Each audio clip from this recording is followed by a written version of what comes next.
Hello guys, welcome back to my channel. आज हम पढ़ने वाले हैं अबाउट द एपिसोड नंबर 3, जिसमें हम पढ़ेंगे फीमेल गैमेटोफाइट और एम्ब्रियो सेक के बारे में, और दूसरा हम आज पढ़ेंगे पॉलिनेशन के बारे में। ठीक है, एपिसोड नंबर 2 में बता देती हूँ कि लास्ट एपिसोड जो हमने बनाया था उसमें हमने क्या पढ़ा था। हमने एंड तक हमने फंक्शनल मेगास्पोर बनाना सीख लिया था। मतलब कल की क्लास में आप कह सकते हैं कि हमने फंक्शनल मेगास्पोर बनाना सीख लिया था, और आज की क्लास में पढ़ने वाले हैं about the female gametophyte, embryo sac और पॉलिनेशन के बारे में। ठीक है, स्टार्ट करते हैं अपनी क्लास को। मुझे पूरी उम्मीद है कि आप लोग कल के टॉपिक को एनसीईआरटी से बहुत अच्छे से पढ़ के आए होंगे, और आपको सारी की सारी चीजें अब तक जो मैं 2 एपिसोड बना चुकी हूँ वो अच्छे से याद भी हो गए होंगे। ठीक है, हम एपिसोड नंबर 3 की शुरुआत करते हैं, पर पहले फीमेल गैमेटोफाइट या एम्ब्रियो सेक को पढ़ने से पहले आपको पॉलन के बारे में कुछ और चीजें भी बता देती हूँ जो एनसीईआरटी में दे रखी है, जो लाइक सिर्फ ओनली डेटा है वो। ठीक है, आपको सिर्फ उसको याद करना है, उसमें ऐसे कुछ कॉन्सेप्ट इतना नहीं है, पर वो डेटा है। तो मैं बता देती हूँ कि इसमें आपको क्या क्या याद रखना है। देखिए, जो पॉलन होते हैं, ठीक है, पॉलन से बहुत लोगों को एलर्जी भी हो जाती है। ठीक है, एलर्जी भी हो जाती है। जैसे आपने सुना होगा अबाउट पार्थीनियम। ठीक है, एनसीईआरटी में एग्जाम्पल दे रखा है पार्थीनियम और कैरेट ग्रास का। ठीक है, पार्थीनियम और कैरेट ग्रास का एनसीईआरटी में एग्जाम्पल दे रखा है। ठीक है, पार्थीनियम और कैरेट ग्रास क्या करता है, क्या हुआ कि हमारे देश में इम्पोर्टेड वीट मंगाई जाती थी। इम्पोर्टेड वीट का मतलब है दूसरे देशों से हमारे देश में जो गेहूं होता है, ठीक है, वो बाहर से मंगाया जाता था। उस इम्पोर्टेड वीट के साथ एज अ कंटामिनेंट मतलब कि उसे दूषित करने वाला सामान, कंटामिनेंट के रूप में पार्थीनियम और कैरेट ग्रास हमारे इंडिया में आ गया। अब भाई पार्थीनियम और कैरेट ग्रास जब हमारे इंडिया में आया ना, तो उसने क्या किया, बहुत पूरी तरीके से वो फैल गया हमारे जो इंडिया में। पहले क्या हुआ, देखिए, पॉलन जो है एलर्जी फैलाता है। ठीक है, पॉलन जो है क्या फैलाता है, एलर्जी फैलाता है। आपको पता होना चाहिए कि पॉलन क्या फैलाते हैं, एलर्जी फैलाते हैं। ठीक है, एलर्जी फैलाते हैं। उस एलर्जी का मेन कारण कौन है, पार्थीनियम है और कैरेट ग्रास है। ठीक है, आखिर में पार्थीनियम और कैरेट ग्रास, पहले आपको पता होना चाहिए कि ये हमारे देश का नहीं है। ठीक है, ये बाहरी है। ठीक है, आप इसको याद रखिए, बाहरी है। और बाहरी को हम क्या बोलते हैं, एलियन स्पीशीज। मैं इधर लिख देती हूँ, जो भी बाहर से लोग आते हैं उन्हें हम कहते हैं एलियन स्पीशीज या फिर एक्सोटिक स्पीशीज। ठीक है, उससे हम क्या कहते हैं, एलियन स्पीशीज कहते हैं या फिर एक्सोटिक स्पीशीज कहते हैं। ये हमारे देश का जो नहीं होता है उसे हम एलियन स्पीशीज कहते हैं और एक्सोटिक स्पीशीज कहते हैं। ये चीज याद रखिएगा। ठीक है, तो इम्पोर्टेड वीट, ये इम्पोर्टेड वीट के साथ आया था कंटामिनेंट के रूप में पार्थीनियम और कैरेट ग्रास। और ये क्या हो गया, जैसे ये इंडिया में आया तो यूबिक्यूटस हो गया। यूबिक्यूटस का मतलब होता है कि फिर हर जगह पाने, मतलब कि हर जगह पाए जाने लगा। बहुत अच्छे से उन्होंने उसने डिवाइड किया, और डिवाइड करके वो सब जगह पाने लग गया, तो उसका मतलब वो यूबिक्यूटस हो गया। अब इसकी वजह से क्या हुआ, इसकी वजह से बहुत लोगों को, पहले मैं बता देती हूँ फिर इसके आगे बताती हूँ।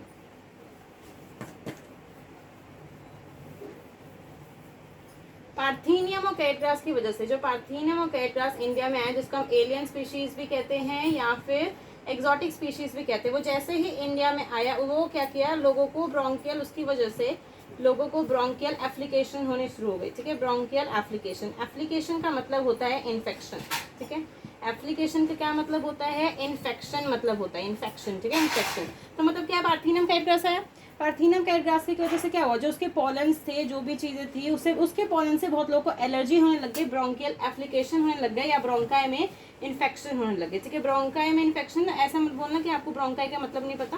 क्लास 11 में ब्रोंकाई के बारे में है, जो हमारे रेस्पिरेटरी सिस्टम में पाए जाते हैं। ठीक है, तो उससे ब्रोंकियल एप्लीकेशन होने शुरू हो गए, इन्फेक्शन होने शुरू हो गए। ठीक है, कौन कौन सी बीमारियां होने, ये तो एक सिंपल टर्म है कि ब्रोंकियल एप्लीकेशन या ब्रोंकियल इन्फेक्शन होना शुरू हो गया। पर कौन सी बीमारी शुरू होने लगी, इस अस्थमा होना शुरू हो गया।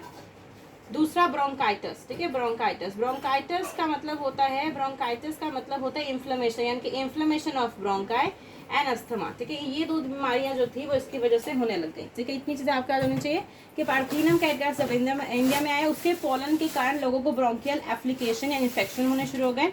और कौन सी 2 बीमारियां हो गई, अस्थमा या फिर ब्रोंकाइटिस। ठीक है, आगे बढ़ते हैं।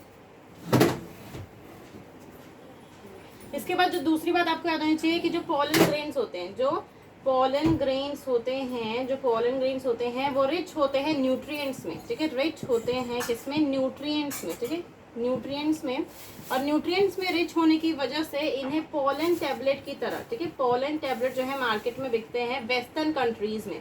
कंट्री भी पता होना चाहिए, कौन से वेस्टर्न कंट्री की जगह ईस्टर्न कंट्री लेके दिखा देंगे और आपका गलत हो जाएगा। तो आपको पता होना चाहिए कि वेस्टर्न कंट्रीज के अंदर, ठीक है, वेस्टर्न कंट्रीज के अंदर उसे पोलन टैबलेट्स या फिर सिरप्स के रूप में, ठीक है, पोलन टैबलेट्स एंड सीरप्स के रूप में जो है ये बिकती है। आपके एनसीईआरटी में इसके डायग्राम भी दे रखे हैं। पोलन टैबलेट में डायग्राम दिखा देती हूँ। कुछ इस प्रकार का डायग्राम जो है वो एनसीईआरटी में दे रखा है। पोलन टैबलेट्स, पोलन प्रोडक्ट्स की बी, pollen from England, western countries का इस प्रकार से कुछ डायग्राम दे रखा है। इसको अच्छे से देख लीजिएगा, ठीक है। तो मतलब कि pollen grains are rich in nutrients, इसीलिए उसे पोलन टैबलेट्स या सीरप्स के रूप में लोग उसे यूज़ करते हैं वेस्टर्न कंट्रीज़ के अंदर। ये वेस्टर्न कंट्रीज़ के अंदर एक प्रकार का फैशन है जो लोग उसको यूज़ करते हैं, ठीक है। दूसरी चीज़ ये और दो कहाँ चीज़ें यहाँ कहाँ पर यूज़ होती हैं, एथलीट्स देखा है ना, एथलीट्स जो होते हैं, ठीक है, एथलीट्स और रेस के हॉर्सेस, जो रेस के हॉर्सेस होते हैं, जो रेस में दौड़ने वाले घोड़े होते हैं, ठीक है, वो भी इसे यूज़ करते हैं। उन्हें खिलाया जाता है ताकि उनकी जो परफॉर्मेंस है वो ओवरऑल एनहांस हो जाए इस पोलन ग्रेन को खा के, क्योंकि पोलन ग्रेन में बहुत ही ज़्यादा मात्रा में न्यूट्रिएंट्स पाए जाते हैं, ठीक है। ये तो थोड़ा था डेटा वाला पार्ट, ठीक है, ये डेटा वाला पार्ट है। इसका आपको क्या करना है, अच्छे से याद कर लेना है। तो आपको क्या होना चाहिए कि pollen grains are rich in nutrients, pollen tablets और सीरप्स के रूप में इसे यूज़ किया जाता है वेस्टर्न कंट्रीज में। ये प्रकार का फैशन है इसे यूज़ करना, और एथलीट्स और रेस हॉर्सेस भी इसे यूज़ करते हैं, ठीक है। आगे बढ़ते हैं। तो इतना तो था। अब इसके बाद आपको एक और टॉपिक के बारे में बताना चाहिए, अबाउट द पोलन वायबिलिटी, ठीक है। पोलन वायबिलिटी मैं बताती हूँ कि पोलन वायबिलिटी का मतलब क्या होता है, ठीक है। आपको पता होना चाहिए about the pollen viability. Pollen viability, अब देखिए पोलन वायबिलिटी का क्या मतलब होता है। जब मैंने बोला पोलन वायबिलिटी का मतलब होता है कि आपको देखो पूरा प्रोसेस समझाती हूँ। देखिए ये आप मैंने पहले बताया था, ये क्या होता है, स्टेमन होता है, ठीक है। इसका ऊपर वाले पार्ट दिल शेप क्या होता है, दिल शेप मैंने बताया था कैसे याद रखना है, एंथर से, ठीक है।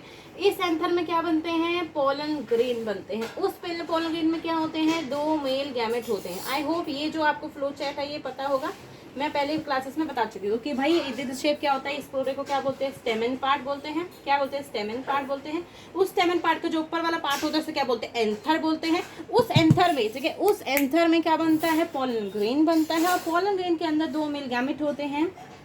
आखिर में उन्हीं को ही फीमेल गैमेट से जाके मिलाना होता है, ठीक है। फीमेल गैमेट से जाके मिलाना होता है।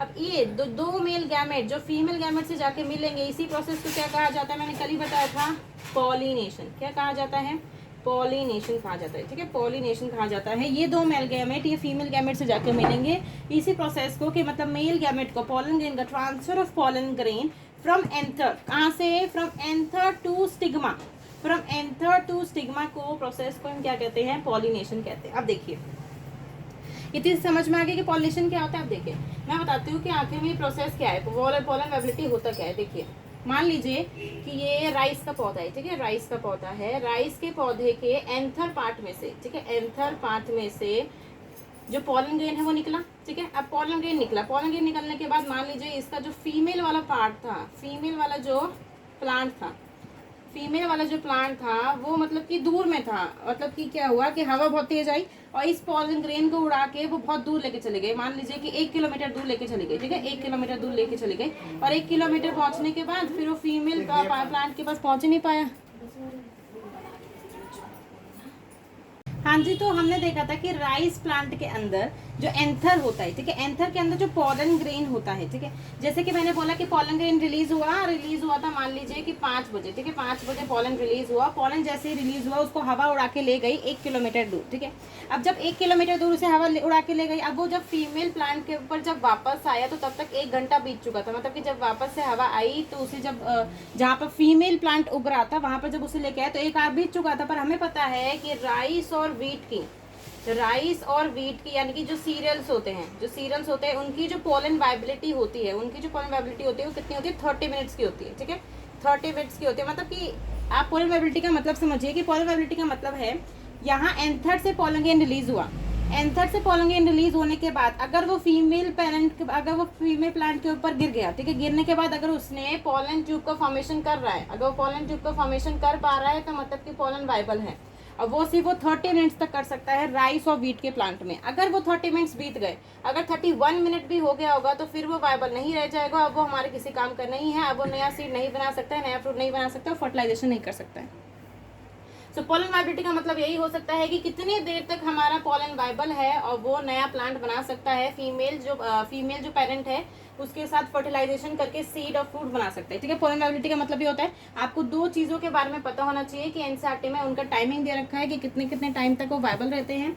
राइस और वीट के केस में, ठीक है, राइस और वीट के केस में, राइस एंड वीट के केस में दे रखा है 30 मिनट्स, यानी कि आधा घंटा दे रखा है, ये याद होना चाहिए। ये क्वेश्चन आ सकता है कितने मिनट दे रखा है, 30 मिनट्स, ठीक है। रोशिएसी, कुछ फैमिलीज दे रखी है एनसीईआरटी में, कुछ फैमिलीज का नाम दे रखा है एनसीईआरटी में। कौन कौन सी फैमिलीज है? रोशिएसी, लेगुमिनेसी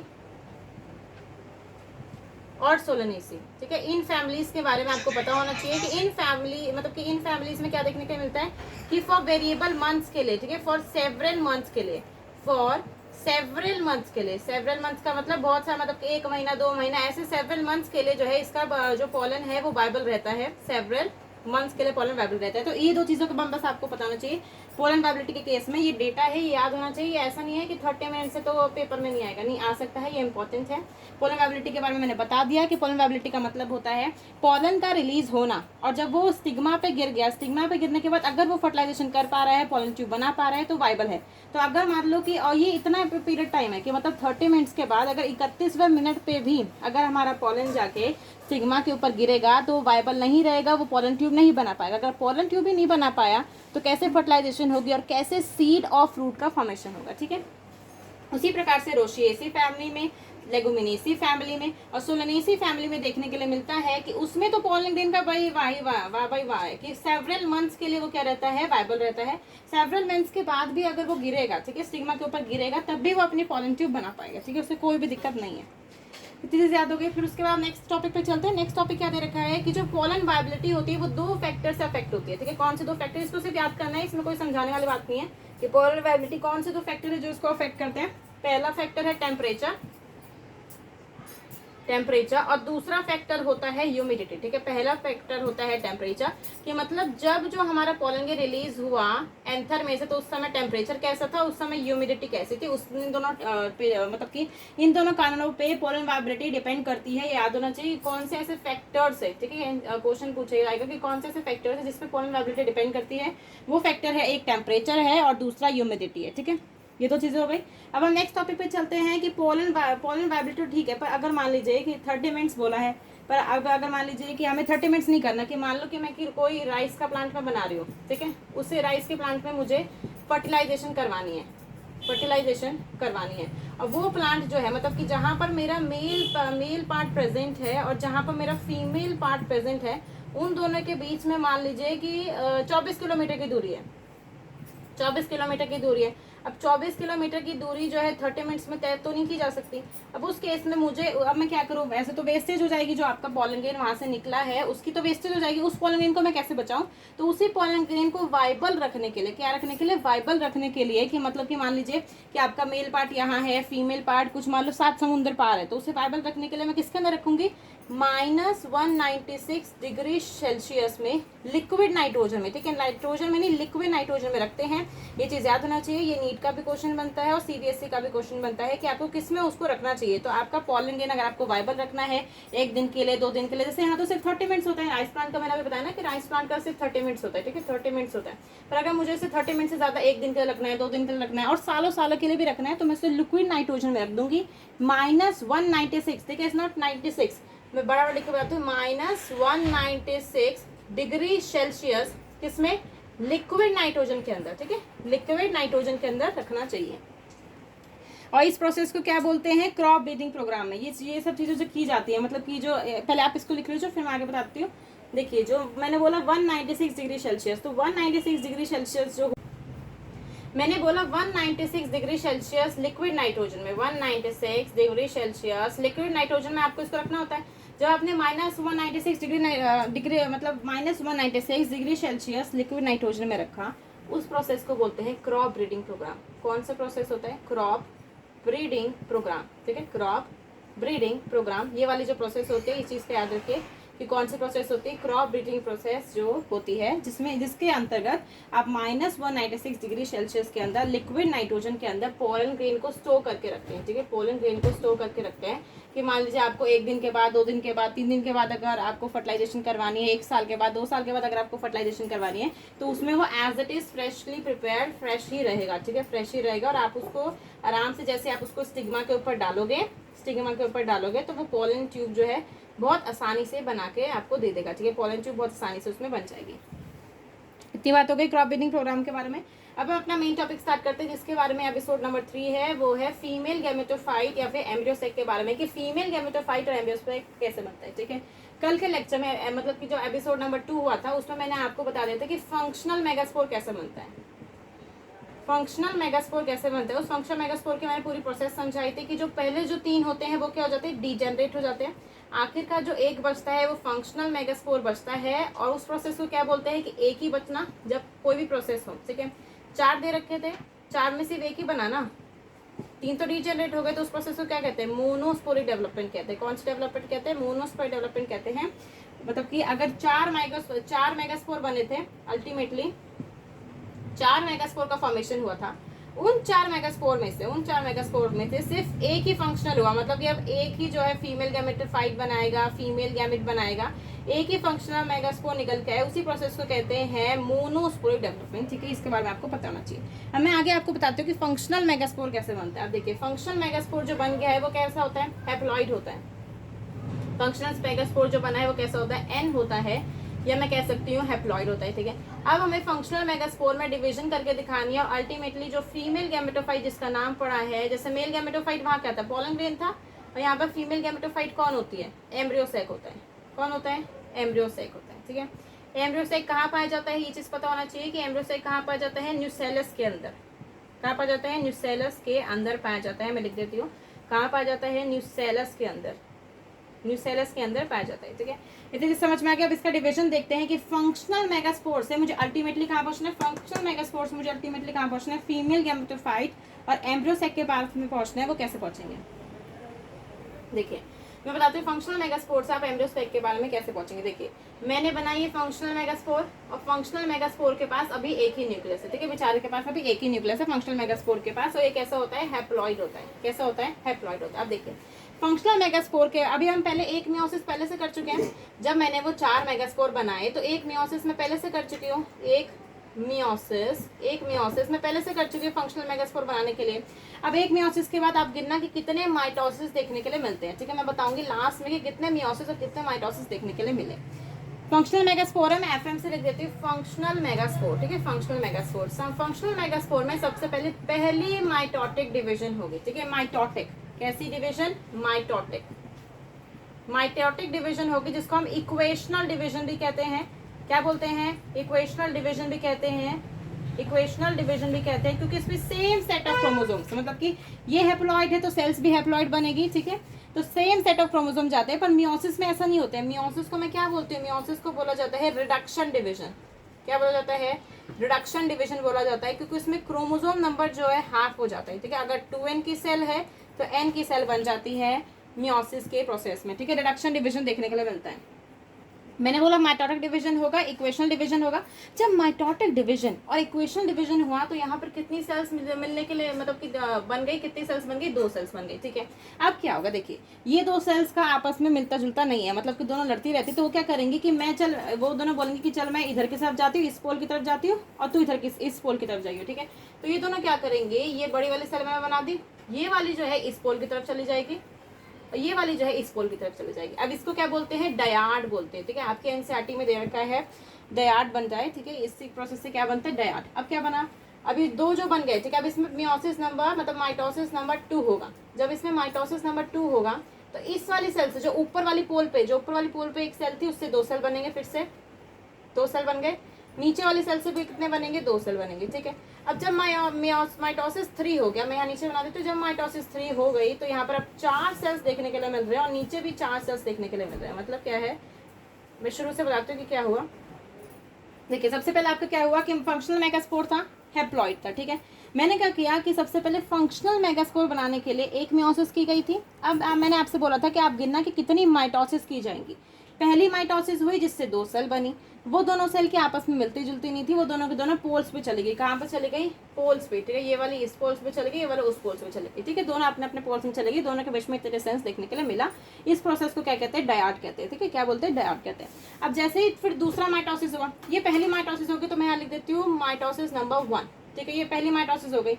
अब ये हो गई दूसरी mitosis, mitosis number 2, mitosis number 2। अब ये हो गई तीसरी माइटोसिस, तो कितनी माइटोसिस हुई टोटल, कितनी माइटोसिस हुई? 3 माइटोसिस हुई और 1 मियोसिस हुई। 3 माइटोसिस हुई और 1 मियोसिस हुई। ठीक है, इससे क्या हुआ?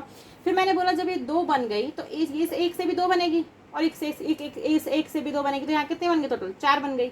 अभी 4 पे जब मियोसिस नंबर 3 होगा, मैं आप लिख देती हूँ, ये एक मियोसिस है, ये दूसरी मियोसिस है, ये तीसरी मियोसिस है। जब तीसरी मियोसिस होगी तो ऊपर की मतलब ऊपर वाले पोल की तरफ मैं पोल ए लिख देती हूँ और पोल बी लिख देती हूँ। पोल ए की तरफ कितने बन जाएंगे? 4 बन जाएंगे। पोल बी की तरफ कितने बन जाएंगे? 4 बन जाएंगे। और अभी भी ये हैप्लॉइड ही है, मतलब इसमें टोटल कितने न्यूक्लियस देखने के लिए मिल रहे हैं?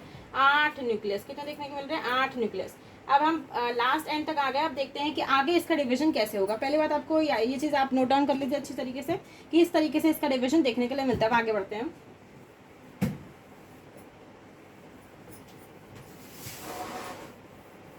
लास्ट तक हम कहाँ पहुंच चुके थे? ये ऐसी सेल्स थी, मैंने ऐसी सेल्स बनाई थी। ठीक है, ऐसी सेल्स बनाई थी जहां पर यहाँ पर टोटल 4 सेल्स बन गई थी और नीचे की साइड भी टोटल 4 सेल्स बन गई थी। 8 न्यूक्लियस देखने के लिए मिल रहे थे। ठीक है, 8 न्यूक्लियस देखने के लिए मिल रहे थे। और मैंने बोला था कि आपको गिनना है कि कितने माइटोसिस और कितने मियोसिस हुई हैं। इस प्रोसेस में एक तो मियोसिस हुई है, सिर्फ एक मियोसिस हुई है। ठीक है, एक मियोसिस में बता देती हूँ कि एक मियोसिस कहाँ पर हुई है। देखिए, जब एक मेगास्पोर मदर सेल थी, जब एक मेगास्पोर मदर सेल थी जो कि 2n थी, जब उसने डिवीजन किया, जब उसने एक मियोसिस की तो उससे वो 4 मेगास्पोर बना रही थी। ठीक है, एन एन एन एन 4 मेगास्पोर बना रही थी, जिसमें से 3 तो डीजेनरेट हो गए और 1 बच गया। तो मतलब कितने मियोसिस हो गए? 1 मियोसिस होगा। और इसको मैं क्या बोलती हूँ? फंक्शनल मेगास्पोर बोलती हूँ। ठीक है, फंक्शनल मेगास्पोर बनाती हूँ। अब दूसरी डिवीजन कैसी होगी? ये तो 1 मियोसिस हो गई। अब इसके बाद होगी 3 माइटोसिस। ठीक है, सिक्वेंशियली 3 माइटोसिस होगी, एक के बाद एक के बाद एक, 3 माइटोसिस होंगी। 3 माइटोसिस होगी। 3 माइटोसिस से लास्ट में क्या बन के आना चाहिए? एम्ब्रियो सैक बन के आना चाहिए। और एम्ब्रियो सैक का मैंने नाम बताया है कि एम्ब्रियो सैक को क्या बोलते हैं? एम्ब्रियो सैक को क्या बोला जाता है? फीमेल गैमेटोफाइट बोला जाता है। फीमेल गैमेटोफाइट बोला जाता है। ठीक है, फीमेल गैमेटोफाइट बोला जाता है। मतलब कि टोटल कितने, आपसे क्वेश्चन पूछा जा सकता है, मैं स्टार बना देती हूँ कि आपसे क्वेश्चन पूछा जा सकता है कि कितने मियोसिस और कितने माइटोसिस हुए? 1 मियोसिस हुआ और 3 माइटोसिस हुए। 1 मियोसिस हुआ और 3 माइटोसिस हुए। उसी प्रकार से अगर पूछ सकते हैं कि जब पॉलन ग्रेन बना, मतलब कि जब मेल के केस में जब पॉलन ग्रेन बना तो उस केस में कितनी मियोसिस और कितनी माइटोसिस हुई थी? उस केस में 1 मियोसिस हुई थी और 2 माइटोसिस हुई थी। ठीक है, 2 माइटोसिस हुई थी। एक मियोसिस और नहीं सॉरी, 1 मियोसिस और 1 माइटोसिस हुई थी। 1 मियोसिस और 1 माइटोसिस हुई थी, जिससे कितने के मेल गैमेट बन गए थे? 2 मेल गैमेट। कितने मेल गैमेट बन गए थे? 2 मेल गैमेट बन गए थे। ठीक है, ये पूरी प्रोसेस थी। अब इसके आगे बढ़ते हैं कि अब 8 न्यूक्लियस का हम आगे क्या करें। ठीक है, इसको मैं मिटा देती हूँ, नीचे से रफ कर देती हूँ।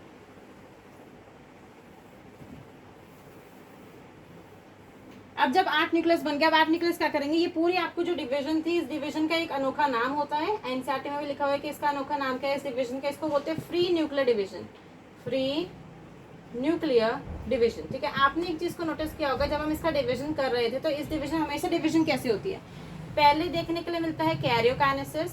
कैरियोकाइनेसिस का मतलब होता है न्यूक्लियस का डिवीजन। फिर उसके बाद देखने के लिए मिलता है साइटोकाइनेसिस, यानी कि साइटोप्लाज्म का डिवीजन। पर यहाँ पर हमें ऐसा कुछ देखने के लिए नहीं मिला। यहाँ पर सिर्फ क्या है? सिर्फ कैरियोकाइनेसिस डोमिनेट कर रहा है। सिर्फ कैरियोकाइनेसिस चल रहा है। सेल वॉल फॉर्मेशन तो हमें देखने के लिए नहीं मिली। जो सेल वॉल फॉर्मेशन होती है, जो सेल वॉल फॉर्मेशन होती है, वो तो हमें देखने के लिए मिली, देखने के ही नहीं मिली। सिर्फ और सिर्फ कैरियोकाइनेसिस चल रहा है। साइटोकाइनेसिस तो कहीं पर भी देखने के लिए नहीं मिल रहा है। सिर्फ कैरियोकाइनेसिस यहाँ पर डोमिनेट कर रहा है, सिर्फ कैरियोकाइनेसिस होता जा रहा है। ऐसा इसी डिवीजन को कि सिर्फ कैरियोकाइनेसिस होता जाए, उसी डिवीजन क्या बोलते हैं? फ्री न्यूक्लियर डिवीजन बोलते हैं। कौन सी डिवीजन बोलते हैं? फ्री न्यूक्लियर डिवीजन बोलते हैं। ठीक है, फ्री न्यूक्लियर डिवीजन बोलते हैं। इतना चीज समझ में आ गया कि इस डिवीजन को क्या बोलते हैं? फ्री न्यूक्लियर डिवीजन बोलते हैं, जिसमें साइटोकाइनेसिस अभी नहीं हो रही है, साइटोप्लाज्म का डिवीजन अभी नहीं हो रहा है। सेल वॉल का फॉर्मेशन एट द एंड होगा। ठीक है, कहाँ होगा? एंड होगा, क्लाइमैक्स में आएगा। ठीक है, जब क्लाइमैक्स आएगा तो क्लाइमैक्स के समय में सब सेल वॉल डिवीजन देखने के लिए मिलेगी, सेल वॉल फॉर्मेशन देखने के लिए मिलेगा। अभी सेल वॉल फॉर्मेशन देखने के लिए नहीं मिलेगा। तो इस डिवीजन क्या बोलते हैं? फ्री न्यूक्लियर डिवीजन बोलते हैं। ठीक है, इतना मैं रफ कर देती हूँ। कैसे डिवीजन देखने के लिए मिलती है? फ्री न्यूक्लियर डिवीजन इस डिवीजन को बोलते हैं। अब देखिए, जब 8 न्यूक्लियस अब आपको, अब पूरी डिवीजन कंप्लीट हो चुकी है। पूरी डिवीजन कंप्लीट हो चुकी है। मैंने बोला जब पूरी डिवीजन कंप्लीट हो जाएगी, जब पूरी डिवीजन कंप्लीट हो जाएगी, सबसे एंड में मतलब कि क्लाइमैक्स के समय सेल वॉल फॉर्मेशन देखने के लिए मिलेगी। किस समय? क्लाइमैक्स के समय सेल वॉल फॉर्मेशन देखने के लिए मिलेगा। मैं बताती हूँ कि क्लाइमैक्स के समय सेल वॉल फॉर्मेशन होगी कैसे। देखिए, सेल वॉल फॉर्मेशन क्लाइमैक्स के समय कैसे होगी? ये मैंने पूरी की पूरी बड़ी सी सेल बनाई। अब देखिए क्या होगा। ये होगा हमारा, मान लीजिए ये हमने बना दिया चलाजा लैंड। मैंने कल ही बताया था कि चलाजल एंड कौन सा होता है, ये हो गया कैसा, चलाजल एंड, और नीचे कौन सा होगा, माइक्रोपाइलर एंड, माइक्रोपाइलर एंड, ठीक है, चलाजल एंड और माइक्रोपाइलर एंड। अब देखो क्या होगा, ये जो चार सेल्स है, इन 4 सेल्स में से एक एक सेल तो यहाँ पर आ जाएंगे, ठीक है, एक एक सेल दोस्ती करके यहाँ नीचे आ जाएगी, ठीक है, एक सेल नीचे आ जाएगी। अब क्या होगा, 3 सेल ऊपर आ गई और 3 सेल्स नीचे आ गई। मतलब मैंने क्या बोला कि ऊपर 4 बनी थी, नीचे 4 बनी थी, टोटल 8 बनी थी। इसमें से क्या हुआ कि यहाँ से एक, मतलब कि इन 4 में से एक निकल के सेंटर पे आ गई, इन 4 में से एक निकल के सेंटर पे आ गई, ठीक है, ये 2 यहाँ पर आ गई, बच कितनी गई, 3 ऊपर और 3 नीचे। अब ये 3 क्या करेंगे, ये 3 एक नया कुछ स्ट्रक्चर बनाएंगे इस प्रकार का, ये 3 कुछ इस प्रकार का स्ट्रक्चर बना लेंगी, और ये 3 देखो किस प्रकार का स्ट्रक्चर बनाएंगे, ये कुछ इस प्रकार का स्ट्रक्चर बना लेंगे, ये कुछ इस प्रकार का स्ट्रक्चर बना लेंगे, ठीक है। मतलब कि इस प्रकार का आपको एम्ब्रियो सैक में देखने के लिए मिलेगा। इसे क्या क्या कहते हैं, एम्ब्रियो सैक बोलते हैं, क्या बोलते हैं, एम्ब्रियो सैक बोलते हैं, या फिर फीमेल गैमेटोफाइट बोलते हैं। मतलब मैंने क्या किया, ये जो 3 सेल्स है इन्होंने क्या बनाया है, इसका एक फैंसी नेम होता है जिसको हम बोलते हैं एंटीपोडल। क्या बोलते हैं, एंटीपोडल सेल्स। इन सेल्स को क्या बोलते हैं, एंटीपोडल सेल्स बोलते हैं। कौन सी सेल्स बोलते हैं, एंटीपोडल सेल्स, एंटीपोडल सेल्स बोलते हैं। और यहाँ जो नीचे बनी है इसमें देखो, ये पूरा के पूरे को, पहले तो पूरे के पूरे को क्या बोलते हैं, एग अपैरेटस। क्या बोलते हैं, एग अपैरेटस, ठीक है, एग अपैरेटस, जिसमें आपको क्या क्या देखने के लिए मिलता है, एक तो एग देखने मिलेगा। एग क्या होता है ये बताने की जरूरत नहीं है कि एग क्या होता है, फीमेल गैमेट होता है। क्या होता है, फीमेल गैमेट होता है, ठीक है, एक एग क्या होता है, फीमेल गैमेट होता है। और नीचे की तरफ क्या, ये तो जो दिख रहे हैं, जो बड़े बड़े दिख रहे हैं, इनको बोलते हैं सिनर्जिड। क्या बोलते हैं, सिनर्जिड बोलते हैं। क्या बोलते हैं, सिनर्जिड बोलते हैं। इन सिनर्जिड के पास क्या होता है, फिलीफॉर्म अपैरेटस, फिलीफॉर्म अपैरेटस। क्या बोलते हैं, फिलीफॉर्म अपैरेटस होता है, फिलीफॉर्म अपैरेटस, जो क्या करता है, देखिए ये पूरी प्रोसेस आपको पता होना चाहिए कि मैंने ऐसे बताया था ना, ऐसे प्लांट देखने के लिए मिलता है। ये स्टिग्मा होता है, ये स्टाइल होता है, ये ओवरी होती है, ठीक है। इस प्रकार का मैंने स्ट्रक्चर देखने के लिए बताया था कि इस प्रकार का स्ट्रक्चर देखने के लिए मिलता है। अब देखिए क्या होगा, जैसे ही आपका पॉलन ग्रेन लेके आएगा मेल गैमेट, ठीक है, पॉलन ग्रेन लेके आएगा मेल गैमेट, ये यहाँ पर आके लग जाएगा, यहाँ पर आके लग जाएगा। अब देखिए सबसे पहला प्रोसेस क्या होता है, जैसे ही वो स्टिग्मा पे गिरेगा, जैसे ही वो स्टिग्मा पे गिरेगा, स्टिग्मा पे गिरने के बाद वो किसकी फॉर्मेशन कर देगा, ओव्यूल की फॉर्मेशन किसकी फॉर्मेशन कर देगा, पोलन ट्यूब की। किसकी फॉर्मेशन कर देगा, पोलन ट्यूब की। किसकी फॉर्मेशन करेगा, पोलन ट्यूब की फॉर्मेशन करेगा। इसी पोलन ट्यूब को गाइड करने के लिए, मतलब कि मैं बताती हूँ कैसा स्ट्रक्चर होता है। पहले मैं थोड़ा बड़ा बना के दिखा देती हूँ। ये हो गया स्टिग्मा, ये हो गया स्टाइल, ये हो गया ओवरी, ठीक है, स्टिग्मा स्टाइल ओवरी, इस प्रकार का structure, stigma style and ovary, ठीक है। यहाँ पर गिरा मेरा पोलन ग्रेन, और यहाँ पर छुटकू सा था ओव्यूल, ठीक है, छुटकू सा था एम्ब्रियो सैक, ओव्यूल कह लीजिए, एम्ब्रियो सैक। जहाँ पर मैं आपको स्ट्रक्चर भी बना के दिखा देती हूँ कि यहाँ पर आपका एक फीमेल गैमेट बैठी हुई ऐसे 2, और यहाँ पर 3 हो गए एंटीपोडल, ठीक है, इस प्रकार का स्ट्रक्चर है। अब जैसे ही आपका पोलन ग्रेन या मेल गैमेट यहाँ पर गिरेंगे, ठीक है, स्टिग्मा के ऊपर गिरेंगे, ये क्या बनाना शुरू कर देंगे, पोलन ट्यूब, एक ट्यूब, आप बोल लीजिए एक रास्ता बनाना शुरू कर देंगे। क्या बनाना शुरू कर देंगे, एक रास्ता बनाना शुरू कर देंगे, जिस रास्ते को बोला जाता है पोलन ग्रेन, मतलब जिस रास्ते को बोला जाता है पोलन ट्यूब, ये रास्ते को क्या बोला जाता है, पोलन ट्यूब, ठीक है। इन्होंने क्या बनाया, ऐसे करके ये रास्ता बनाया, रास्ता बनाया, रास्ता बनाया, पोलन ट्यूब बनाया, यहाँ से क्या कर गए, एंटर कर गए, ठीक है, यहाँ से क्या कर गए, एंटर कर गए। अब यही, अब एक ऐसे मदद कि ऐसा भी तो हो सकता था ना कि मान लीजिए कि वहाँ पर कोई देखने के लिए तो नहीं बैठा है, वहाँ पर कोई चौकीदार तो बैठने के लिए नहीं बैठा है कि यहाँ से एंटर करो, यहाँ से एंटर करो, उन्हें कैसे पता कि कहाँ से एंटर करना है। तो ये भी तो हो सकता है कि जैसे मैंने मैं सुपरफिशियल बना के दिखाती हूँ कि ऐसा भी तो हो सकता है, जैसे मैंने ऐसा स्ट्रक्चर बनाया, यहाँ पर एम्ब्रियो सैक है, ऐसे भी हो सकता है यहाँ से आओ, यहाँ एंटर कर गए, यहाँ से आए तो यहाँ एंटर कर गए, यहाँ से आए तो यहाँ एंटर कर गए, ऐसे भी तो हो सकता है। ये आखिरकार यहाँ पर ही एंटर क्यों गए, इस यहाँ पर एंटर करने के लिए जो रिस्पॉन्सिबल होते हैं वो फिलीफॉर्म अपैरेटस होते हैं, फिलीफॉर्म थिकनिंग्स होती है, ठीक है। सिनर्जिड्स के पास कुछ थिकनिंग प्रेजेंट होती है जिसको फिलीफॉर्म बोला जाता है। फिलीफॉर्म क्या बोला जाता है, फिलीफॉर्म क्या बोला जाता है, फिलीफॉर्म बोला जाता है। कुछ थिकनिंग्स होती हैं जिसको हम क्या बोलते हैं, फिलीफॉर्म। क्या बोलते हैं, फिलीफॉर्म, ठीक है, फिलीफॉर्म बोलते हैं। कुछ थिकनिंग्स होती हैं, कुछ क्या होती है, थिकनिंग। आप थिकनिंग याद रखिए, अपैरेटस याद रखने की जरूरत नहीं है, थिकनिंग्स को याद रखिए, ठीक है। क्या होती है, फिलीफॉर्म थिकनिंग्स होती है, फिलीफॉर्म थिकनिंग्स प्रेजेंट होती है, जो क्या करती हैं, गाइड करती है, ठीक है, एक गाइड की तरह काम करती है, एक चौकीदार की तरह काम करती है। कि जैसे कि क्या होगा ना, पोलन ट्यूब बन रही है, पोलन ट्यूब ऐसे ऐसे ऐसे ऐसे ऐसे ऐसे पोलन ट्यूब चल रही है, ठीक है। जैसे ये पोलन ट्यूब है, ये पोलन ट्यूब चल रही है, पोलन ट्यूब चल रही है। यहाँ पर मान लीजिए चौकीदार खड़ा है, वो बोलेगा कि तू इधर से मत एंटर कर, इधर से एंटर कर। तो वही इसी की तरह कौन काम करती हैं, फिलीफॉर्म थिकनिंग्स काम करती हैं। किसके पास होते हैं, याद होना चाहिए, किसके पास होती है, सिनर्जिड्स के पास होती है। किसके पास होती है, सिनर्जिड्स के पास होती हैं, ठीक है। इतनी बात समझ में आ गई। कि किस प्रकार से आपका पॉलन ट्यूब एंटर करेगा। इस पूरे का प्रोसेस, ये पूरा जो मैंने बनाया इसको बोलते हैं एग अपरेटस, जिसमें 3 चीजें आती है। टोटल 3 चीजें कौन कौन सी आती है? पहले आता है एक एग, जिसको मैं बोलती हूँ फीमेल गैमेट, और 2 सिनर्जिड्स आते हैं। क्या होता है? 2 सिनर्जिड्स आते हैं। एक एग आता है, ये जो एग जो मैंने छोटा सा बनाया ना, ये जो छोटा सा मैंने बनाया, ये एक एग आता है, और 2 सिनर्जिड्स आते हैं। सिनर्जिड्स के पास फिलीफॉर्म थिकनिंग्स होती हैं, जो कि गाइड करती हैं पोलन ट्यूब को। किसको गाइड करती हैं? पोलन ट्यूब को गाइड करती हैं। ठीक है, इसके बाद आपको क्या बताना चाहिए कि ऊपर मैंने क्या बनाए हैं? 3 एंटीपोडल सेल्स बनाए हैं। 3 एंटीपोडल सेल्स कौन से एंड पे होती है? ये क्वेश्चन आ सकता है। कौन से एंड पे होती है? इंपॉर्टेंट है। कौन से एंड पे होती है? चलाजल एंड पे। कौन से एंड पे प्रेजेंट होती है? चलाजल एंड पे। एग अपरेटस कौन से एंड पे होता है? माइक्रोपाइलर एंड पे। मतलब कि ऐसे क्वेश्चन पूछा जा सकता है कि जो आपका पोलन ट्यूब एंटर कर रहा है, मतलब पोलन ट्यूब जो एंटर कर रहा है फर्टिलाइजेशन प्रोसेस को आगे बढ़ाने के लिए, फर्टिलाइजेशन प्रोसेस को करने के लिए, वो कौन से एंड से एंटर करता है? चलाजा वाले एंड पे कि आजा वाले एंड पे? आजा वाले एंड पे। आजा वाला एंड कौन सा होता है? Micropylar and. तो मतलब कि जो आपकी पोलन ट्यूब एंटर करती है वो माइक्रोपाइलर एंड से करती है। ठीक है, मैंने ऊपर वाला पार्ट समझा दिया जिसको एंटीपोडल्स कहते हैं, नीचे वाला पार्ट समझा दिया जिसको हम एग अपैटस कहते हैं। अभी आपका क्वेश्चन आएगा कि बीच में जो 2 सेल्स बनाई किस लिए बनाई? ऐसी बैठी रहेंगी? नहीं, ये पूरा मैं आपको पेन पे ध्यान दीजिएगा कि मैंने क्या बनाया है। इस प्रकार का कुछ स्ट्रक्चर देखने के लिए मिलेगा, इस प्रकार का। ठीक है, ये जो मैंने बनाया, ठीक है, ये जो बनाया इसको क्या बोलते हैं? Central cell. क्या बोलते हैं? Central cell. इसका नाम सबसे ईजी है, सेंट्रल सेल बोलते हैं। क्या बोलते हैं? Central cell. सेंट्रल सेल मतलब जो कि सेंटर में हो, और सेल हो मतलब कि क्या है कि यहाँ से आते 3 एंटीपोडल को हटा दो, 3 एंटीपोडल को हटा दो, और एग अपैटस को हटा दो। जो जितना भी पूरी जमीन है यहाँ पे समझ लीजिए कि ये घर है। ठीक है, किसी का घर है। यहाँ पर 3 एंटीपोडल रहते हैं, 3 लोग रहते हैं जिनका नाम एंटीपोडल है। नीचे के साइड में मतलब कि बोल लीजिए कि नॉर्थ पोल में चलाजल एंड की तरफ 3 लोग रहते हैं जिनका नाम एंटीपोडल है। साउथ पोल में रहते हैं 3 लोग जिनका नाम माइक्रोपाइलर है। ठीक है, बीच में जितनी भी जमीन है, मतलब पूरे घर में नॉर्थ पोल और साउथ पोल, इतना पार्ट हटाने के बाद जो पूरी जमीन है वो किसके नाम है? सेंट्रल सेल के नाम है। जिसके अंदर कौन बैठे हैं? ये दो का भी अच्छा नाम होता है। आप सिर्फ न्यूक्लियर नहीं कह सकते, ये होते हैं 2 पोलर न्यूक्लियर। कैसे न्यूक्लियर? 2 polar nuclear. इन्हें क्या बोलते हैं? 2 पोलर न्यूक्लियर। ऐसा क्वेश्चन पूछा जा सकता है कि 2 पोलर न्यूक्लियर कहाँ रहते हैं? एंटीपोडल में रहते हैं, माइक्रोपाइलर एंड में रहते हैं, या एग अपैटस में रहते हैं, या सेंट्रल सेल में रहते हैं। 2 पोलर न्यूक्लियर सेंट्रल सेल के अंदर रहते हैं। ठीक है, ऐसी चीज़ याद है। ये पूरा का पूरा स्ट्रक्चर देखने के लिए मिलता है एम्ब्रियोसेक का, और एम्ब्रियोसेक का क्या नाम होता है? फीमेल गैमेटोफाइट होता है। एम्ब्रियोसेक का क्या नाम होता है? फीमेल गैमेटोफाइट नाम होता है। ठीक है, अब आगे बढ़े, इस पूरे को स्क्रीनशॉट ले सकते हैं, इसके आगे बढ़ते हैं।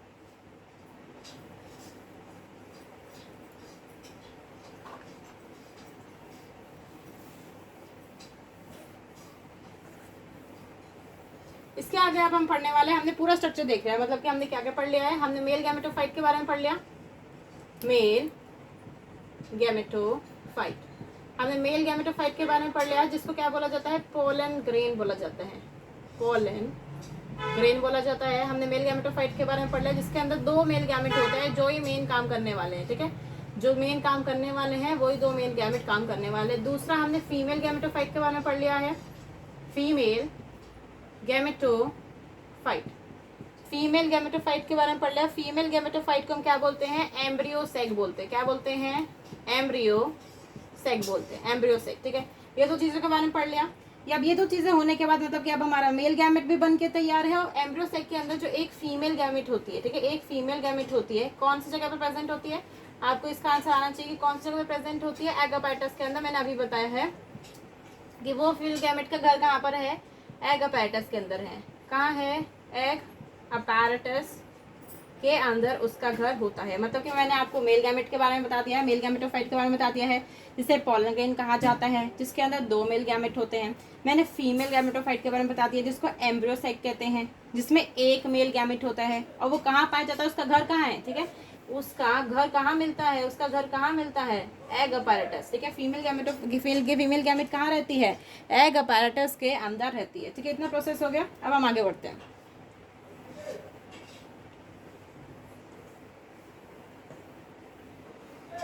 अब नेक्स्ट टॉपिक है हमारा पॉलिनेशन। ठीक है, नेक्स्ट टॉपिक क्या है? पॉलिनेशन। पॉलिनेशन की मैं पहले डेफिनेशन लिख देती हूँ, फिर आपको बताना चाहिए। पॉलिनेशन का मैं डेफिनेशन लिख देती हूँ। पॉलिनेशन की क्या डेफिनेशन होती है? Transfer of transfer of pollen grain from anther to stigma ठीक है। ये पूरी प्रोसेस होती है कि transfer of pollen grain from anther to stigma को हम क्या बोलते हैं, पॉलिनेशन बोलते हैं। ठीक है, पॉलिनेशन बोलते हैं। मैंने पूरा प्रोसेस भी समझाया था, फिर से समझा देती हूँ।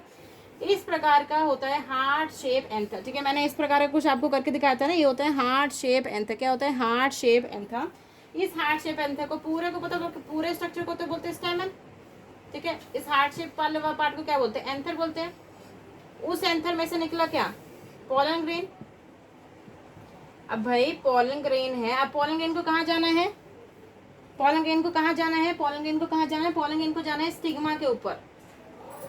जब वो स्टिग्मा के ऊपर जाएगा, स्टिग्मा के घर के पास जाएगा, तभी तो फीमेल गैमेट से मिल पाएगा, वरना वो कैसे मिल पाएगा। तो उसे उसी फीमेल गैमेट के पास पहुंचने वाले प्रोसेस को ही पॉलिनेशन कहा जाता है। ठीक है, इतनी चीज समझ में आ गई कि पॉलिनेशन प्रोसेस क्या होती है।